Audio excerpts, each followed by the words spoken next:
Olá meninas, eu tava com muita saudade e hoje eu vim mostrar minha coleção de perfume e minha coleção de batons.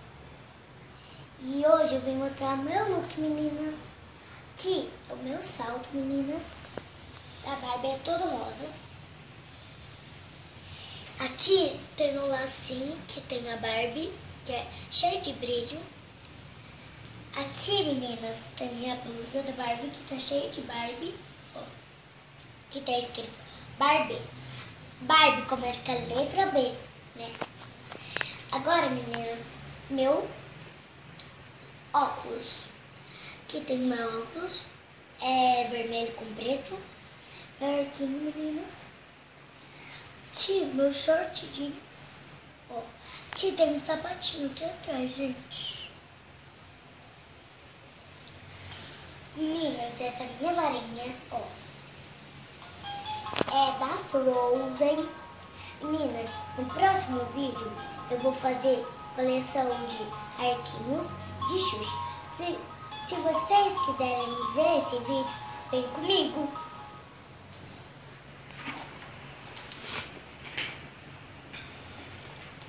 Vou guardar o meu óculos na minha varinha, meninas. Aqui, meninas, minha coleção de esmalte de batons.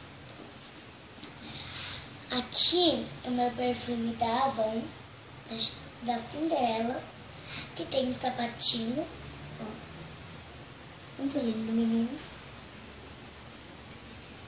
Aqui, esse perfume é da Barbie, que a minha mamãe me deu de aniversário.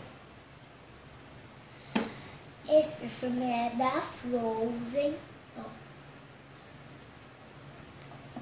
E esse batom é da Frozen também. Vou colocar aqui, meninas. Aqui tem o meu perfume da Hello Kitty. Não sei se dá pra ver direito. Hello Kitty. Aqui tem o meu perfume que eu tenho do meu papai, que é da Natura. Esse também é da Natura, gente. Esse tá com adesivo. Esse, eu não lembro o nome, meninas, tem um peixinho aqui, que é azul. Aqui tem as graminhas, tem a estrela, os peixinhos. Aqui, meninas, aqui tem o meu perfume da Chiquititas. Ó, muito lindo. Eu adorei. Aqui, meninas. Essa é a caixinha da Chiquititas, que é da Chiquiti, tá, meninas? Se vocês gostaram, cliquem no joinha. Clarinha Fashion. Tchau, tchau. Bye, bye.